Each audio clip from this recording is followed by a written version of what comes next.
In 2025, Iran was absolutely rocked by an uprising that would go down as one of the most significant moments in its recent history. So today, we're going to break down exactly how it happened, from the very first spark to the brutal, chaotic aftermath. Right off the bat, you need to understand the scale here. This was the single largest uprising Iran had seen since the Islamic Revolution itself. And the craziest part? It didn't start with soldiers or politicians. Nope. It began with the very people at the heart of Iran's economy, its shopkeepers. So, what brings an entire nation to its boiling point? Well, it all started with money.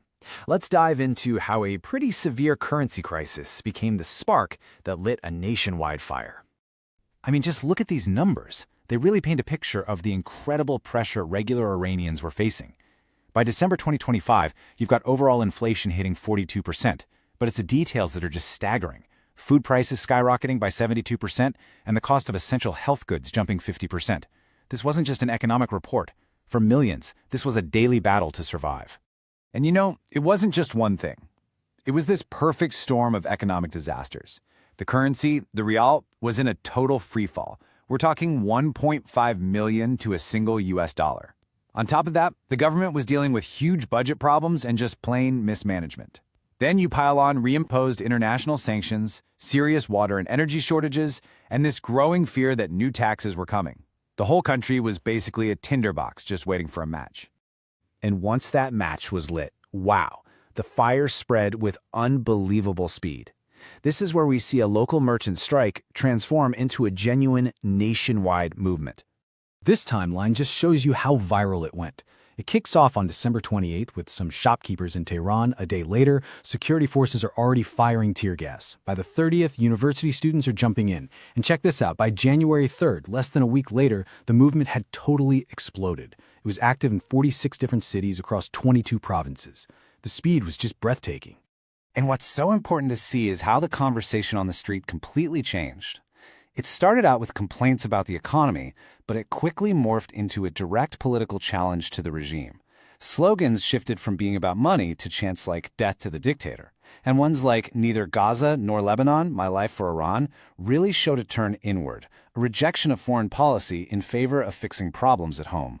Well, as the protests got bigger and louder, the government's response took a really dark and violent turn.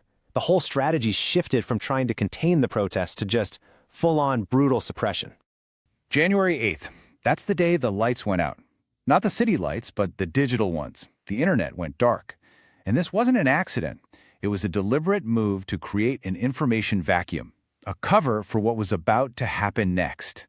So under the cover of this blackout, the authorities unleashed this terrifying multi-pronged strategy.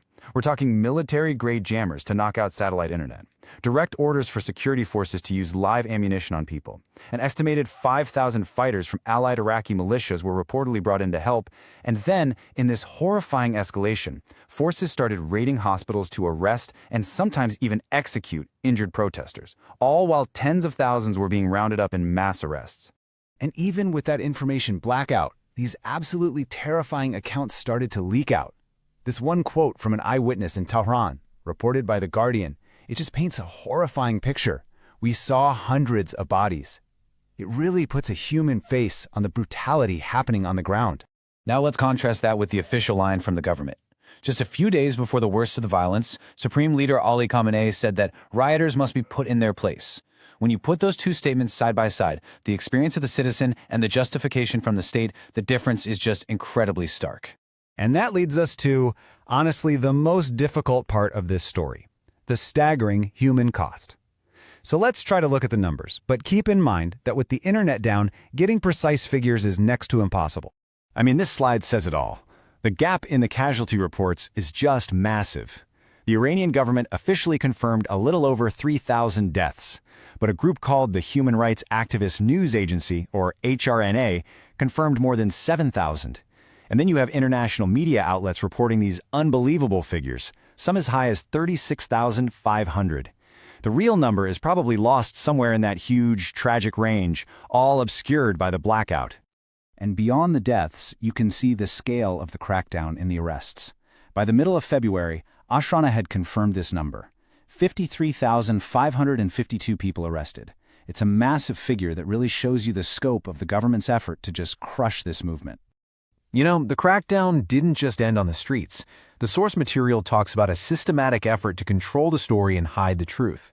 This included these horrific reports of families being forced to pay for the bullets that killed their own relatives, bodies being buried in secret mass graves, forced confessions on state TV, and security forces going around and confiscating CCTV footage. But even after all of that, after that level of brutal suppression, the story still wasn't over. The movement was definitely suppressed, but as we're about to see, it was not silenced. The echoes of that uprising just kept going. So let's look at what happened next. By mid-January, a national curfew had pretty much stopped the street protests, but just a few days later, people started chanting anti-government slogans from their windows and rooftops, a whole new kind of defiance. Then, by late February, a second wave of protests kicked off, this time led by students. And maybe most telling of all, on February 28th, there were reports of people actually celebrating in the streets after U.S.-Israeli strikes hit the country. And that contrast is just so important. Officially, the government was saying, the unrest is over, we handle it. But the chanting from windows at night, the new student protests, they told a completely different story. A story of a movement that had been forced underground but was nowhere near dead. And this brings us to the central question, the one that the analysis in the source material really grapples with. Was this a brutally suppressed uprising that, in the end, failed? Or were we actually witnessing the first chapter in a much longer story about regime change? That is the question that still hangs over Iran today, and it leaves the future completely up in the air.